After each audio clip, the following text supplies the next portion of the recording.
వేదిక టీవీ ప్రేక్షకులకు స్వాగతం. వేదిక టీవీ చేపట్టిన సర్వేలో భాగంగా ఈరోజు వేదిక టీవీ రంగారెడ్డి జిల్లా షేర్లింగంపల్లి మండలం గచ్చిబౌలి విలేజ్కి రావడం జరిగింది.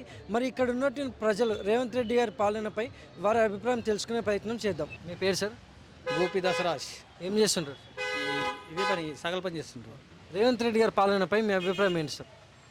రేవంత్ రెడ్డి ప్రాణంపై మంచిదే చేస్తున్నాడు, మంచిగానే చేస్తున్నాడు, తప్పేం లేదు, మంచిగానే చేస్తున్నాడు. కానీ ఒకటి మాకు సాగులకు ఫ్రీ అని ఇచ్చిండు కరెంటు 250 యూనిట్లు, మళ్ళీ బిల్లులు కట్టించుకుంటాడు, అది తప్పు, నేరం అది. అదొకటే నాకు నచ్చలే, బాకీ అని నచ్చ. ఇప్పుడు 6 గ్యారెంటీలు కానీ సంక్షేమ పథకాలు కానీ ఎలా అందుతున్నాయి అంటారు జనాలకి? ఇప్పుడు జనాలకు ఇప్పుడు నా కూడా నేను కూడా రైతునే, నా ఊర్లో భూమి ఉంది, అయినా ఇప్పుడు ఆడ నా కూడా ఇంతవరకు పడలేదు. అయితే ఆయన అన్నాడు రేషన్ కార్డు కూడా లేదు, నాకు ఇల్లు కూడా లేదు, ప్లస్ వచ్చేసి అన్నాడు సంక్రాంతి అయిపోతున్నాక అన్ని ఇస్తానే అన్నాడు, ఇవ్వలేదు. మరి గతంలో కేసీఆర్ గారి పాలనపై మీ అభిప్రాయం ఏంటి సార్? కేసీఆర్ ప్రాయం మనకు నచ్చలే. నమస్తే సార్. నమస్తే. మీ పేరు సార్? మొహమ్మద్ సలీం.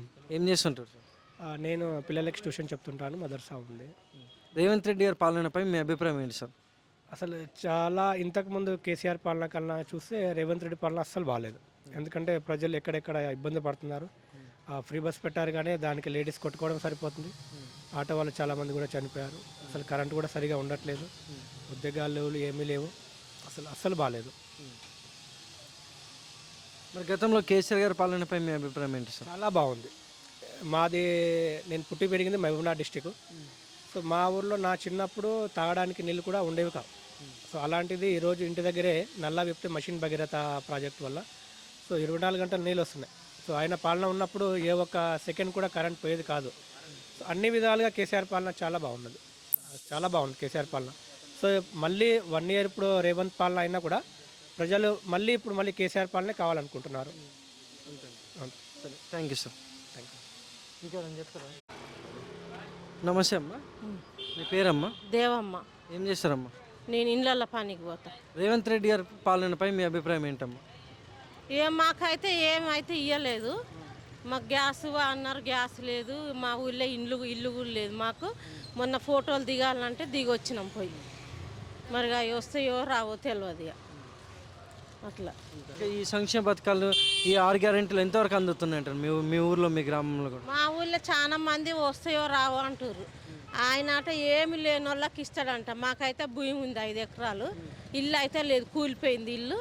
పక్కన వాళ్ళ ఇంట్లో రెంటుకుంటున్నాం, సామాన్లు కానీ ఆడేసినాము. ఎప్పుడన్నా పోతే వాళ్ళ ఇంట్లో వండుకొని తిని వస్తున్నాం. మొన్న కూలిపోయిన ఇంటికాడనే ఫోటోలు దిగినాం, రాసుకొని పోయారు. మరి గతంలో కేసీఆర్ గారి పాలనపై మీ అభిప్రాయం ఏంటమ్మా? కేసీఆర్ది ఏమి లేదు. ఆయన గెలిచే ఆ మిరపకాయలకు రేటు దిగుతే అప్పులై ఈ దేశం వచ్చినాం మేము. థ్యాంక్స్. మీ పేరు? శిరీష్ అని. ఏం చేస్తారు? నాది ఇప్పుడు డిగ్రీ కంప్లీట్ అయింది, ఖాళీగానే. రేవంత్ రెడ్డి గారి పాలనపై నీ అభిప్రాయం ఏంటమ్మా? పాలన అంటే ఆయన వచ్చి ఇప్పటికి 1 ఇయర్ అయిపోయింది. మాకైతే ఫ్రీ కరెంట్ వచ్చింది, ఇంకోటి ఫ్రీ బస్ వాడుకుంటున్నాము. ఇంతకు మించి ఏం రాలేదు ఇప్పటివరకు. 1 ఇయర్ అయిపోయింది, ఇంకా చేసేవి కూడా పూర్తిగా చేయలేదు. ఇంకోటి జనాలకు అందేవి కూడా సరిగ్గా అందలేదు, అంటే రైతు బంధు అట్లాంటివి. ఇంకా జనాలు అయితే బాగా తిట్టుకుంటున్నారు. ఇంకా అంతే. మరి గతంలో కేసీఆర్ గారి పాలనపై మీ అభిప్రాయం ఏంటి? కేసీఆర్ పాలనలో మేము ఇప్పటివరకు అయితే ఏ ఇబ్బంది పడలేదని చెప్తాము. ఇప్పుడు రేవంత్ రెడ్డి వచ్చిన తర్వాత కొన్ని ప్రాబ్లమ్స్ ఫేస్ చేస్తున్నాము, అవన్నీ చెప్పుకోవద్దు. అంటే మా హౌసెస్ మీద కొన్ని కంప్లైంట్స్ అట్లా అన్నొచ్చి ఆ కంప్లైంట్స్ వల్ల మేము చాలా ప్రాబ్లమ్స్ ఫేస్ చేస్తున్నాం. ఇప్పుడు హౌస్ ఉంటుందా పోతుందా అనే డౌట్ మీద ఉన్నాము. ఆయన రావడం వల్ల అయితే ఇబ్బందులు ఫేస్ చేస్తున్నామని చెప్తున్నాం. మీ పేరమ్మా? లక్ష్మి నా పేరు. ఏం చేస్తారు? నేను మట్టి పని చేస్తా, ఏం చేయను. రేవంత్ రెడ్డి గారి పాలనపై మీ అభిప్రాయం ఏంటి మేడం? ఏముంది, అందరు గెలిచి చేసిందే ఉంది, ఇంకా ఆయన వచ్చి చేసేదే ఉంది. ఇప్పటికి బియ్యం కార్డు లేదు. 8,000 ముంచకంత రూముకి 8,000 కడుతుందా తల్లి కొడుకుకు. ఇల్లు లేదు, ఇడుపు లేదు, జాగ లేదు, ఏం చేయని చెప్పి కిరాయి ఇంట్లోనే. మరి గతంలో కేసీఆర్ గారి పాలన ఎట్లా ఉంది? ఎవరు ఆయన వచ్చి మాకు బిల్లింగ్ ఇచ్చింది లేదు, ఈయన వచ్చి మాకు బిల్లింగ్ ఇచ్చింది లేదు.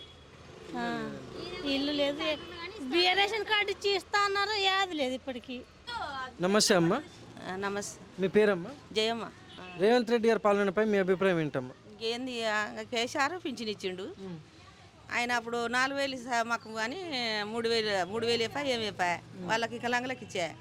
ఆయన అట్లా కేసీఆర్. ఈయన కూడా పింఛన్ ఇస్తా, నేను అనుకున్న అన్నీ చేస్తా అని ఒక బస్సు పెట్టిండు. ఇంక ఇప్పటికి ఏంది లేదు. భూముల పైసలు లేవు, రైతు బంధు లేవు, ఇండ్లు అంటలేడు, ఏమంటలేడు. ఇల్లు ఇస్తా అంటలేడు, ఇల్లు ఇస్తానే అన్నీ. ఇంకా 4,000 పింఛన్ ఇస్తానే, అవి లేదు. చిన్నపిల్లలకు 2,500 ఇస్తానే, వాళ్ళకులే. ఇంకా తిరిగి గ్యాస్ ఇస్తానే, అది ఏమనుకు పడుతో ఏమో లేనే లేదు. ఇంకా రేవంత్ రెడ్డిది ఇంత ఉంది, ఏమంటలేడు. ఇంకా మరి గతంలో కేసీఆర్ గారి పాలనపై మీ అభిప్రాయం ఏంటి? కేసీఆర్ ఇంకా 1000 రూపాయల కంటే 500 కంటే 2,000 వరకు చేసిండు పింఛని. ఇంకా రైతు బంధు వేసిండు, మందికి పడ్డ కాడికి పడ్డాయి. ఇంకా చేసిన కాడికి ఇంత చేసిండు. ఇంకా ఈయన అనుకున్నా ఇంకా చేయలేదు. ఇంకెప్పుడు చేస్తాడో తెలియదు. థ్యాంక్స్ అమ్మా. నమస్తే సార్, చెప్పండి. మీ పేరు సార్? రవి, ఏం చేస్తుంటారు సార్? డ్రైవర్. రేవంత్ రెడ్డి గారి పాలనపై మీ అభిప్రాయం ఏంటి సార్? కేసీఆర్ పాలన బాగుంది, రేవంత్ రెడ్డి వేస్ట్.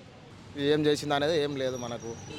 అట్లా ఇప్పుడు కేసీఆర్ కూడా డబల్ బెడ్రూమ్ కట్టిండు, సరే ఇచ్చిండా లేదా మరి లేని వాళ్ళకి పేదోళ్ళకన్నా కనీసం ఈ డబల్ బెడ్రూమ్ అన్న పంచాలి కదా. ఇప్పుడు ఇందిరమ్మ ఇల్లు అని పథకం తెచ్చిండు. ఇంకోటి ఏంటంటే మనకి ఇప్పుడు హైదరాబాద్లో జాగా ఉన్న వాళ్ళకే 5 లక్షలు ఇచ్చి ఇల్లు కట్టిస్తామని చెప్తున్నారు, ఒక 45 గజాలు ఉంటే. ఇప్పుడు లేని వాళ్ళ పరిస్థితి ఏంది? ఇప్పుడు ఇంతమంది అప్లై పెట్టుకున్నారు కదా, మరి లేని వాళ్ళ పరిస్థితి ఏంది? రెంట్లు కట్టుకొని బతకాలి కదా. ఇప్పుడు ఉన్నాయన్న కనీసం ఇందిరమ్మ ఇల్లు బదులు ఈ డబల్ బెడ్రూమ్ మన పంచితే మనకు కూడా బాగుంటుంది కదా. లేని వాళ్ళకు ఏదో ఒకటి చేయాలి. మేము అందరం ఇబ్బంది పడుతుంటాం కదా, 1000 రెంట్లు కట్టుకోవాలంటే మాకు అసలు చాలా ఇబ్బంది ఉంది. రేవంత్ రెడ్డి అంటే సరే బాగానే ఉంది, చేస్తున్నారేమో. ఆయన కూడా 10,000కి వచ్చిండ్రు. ఈ పదవి అయిపోయేలోపు ఏమైనా చేస్తారేమో చెప్పలేము, కానీ అందరూ చూస్తే బాగానే ఉంటుంది అని నా అభిప్రాయం. అట్లా. Thank you sir. Thank you.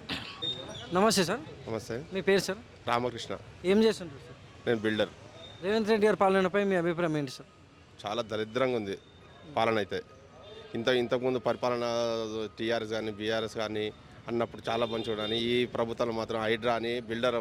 ఇంతకుముందు మాకు ఒక్కొక్కరికి 3-4 సైడ్లు ఉంటుంటాయి, ఇప్పుడు ఒక్క సైడ్ కూడా లేదు మాకు. రియల్ ఎస్టేట్ కూడా చేస్తుంటాయి, రియల్ ఎస్టేట్ కూడా మంచిగా ఉండే. ఇప్పుడు ఏం లేదు. 100 రూపాయలు సంపాదించే దగ్గర ఇప్పుడు 10 రూపాయలు సంపాదన కూడా కష్టమైంది మాకైతే. అది ఏం బాగాలేదు పరిపాలన అయితే.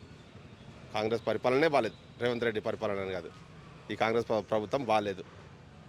మరి గతంలో కేసీఆర్ గారి పాలనపై మీ అభిప్రాయం ఏంటి సార్? నేను కేసీఆర్ పార్టీ కాదు, కానీ కేసీఆర్ పాలన మంచిగా ఉంది, బాగుంది, నాకు నచ్చింది. నేను కేసీఆర్కి ఎప్పుడు ఓటేలే, కానీ బాగుంది నాకైతే. కేసీఆర్ అనే పాలన బాగుంది. రైతుల్లో కానీ ఎవరికైనా మంచిగా అనిపించింది, అన్నిటికీ బాగుంది. ఈ 6 పథకాలు అన్నారు, కానీ 6 పథకాలు అమలు లేదు, ఏం లేదు, వేస్ట్. రేషన్ కార్డులు అని చెప్పిండ్రు, ఫస్ట్ వచ్చినమ్మడే రేషన్ కార్డులు ఇస్తా అని చెప్పిండ్రు. ప్రతి ఒక్కరు వెళ్ళి అవి అప్లై చేసుకున్నారు. ఒక్కరికైనా రేషన్ కార్డు వచ్చిందా? డబుల్ బెడ్ ప్లాట్ అన్నాడు, ఈయన కట్టిన ఏమన్నా. నమస్తే సార్, మీ పేరు సార్? సాగర్ అండి, ఏం చేస్తుంటారు సార్? స్విగ్గీ డెలివరీ బాయ్ అండి. రేవంత్ రెడ్డి గారి పాలనపై మీ అభిప్రాయం ఏంటి సార్? ఓకే అండి, మంచిగానే అనిపిస్తుంది. ఏమో చెప్పిన 6 హామీలలో కొన్ని ఏదో లేట్గా చేసుకుంటూ వెళ్తారు. మరి గతంలో చూసుకుంటే కేసీఆర్ గారి పాలనపై మీ అభిప్రాయం ఏంటి సార్? కేసీఆర్ కూడా బాగానే చేశారు. ఓకే. మీ పేరు సార్? గఫ్ఫార్, ఏం చేస్తుంటారు sir? Pan shop. Revanth Reddy साहब का काम कैसे है सर? रेवंत रेड्डी साहब का ठीक ही है। केसीआर का काम अच्छा था, केसीआर के उसमें स्कीम में अच्छे थे, काम अच्छा था, वो था। ये हुकूमत तो आके भी 1 साल ही हो रहा है, अभी देखेंगे। अब रेवंत रेड्डी साहब का काम कैसे है? अब 1 साल हो गए ना सर? अभी तो 1 साल में उतना कुछ भी काम नहीं हुआ ना, ज़्यादा तो 6 गारंटी कैसे? 6 गारंटी अभी लागू कहाँ हुआ बोल के पूरा, खाली बस का एक लागू हुआ, अभी बाकी का लागू नहीं हुआ ना, वो लागू हो तो पता चलेगा। Thank you sir.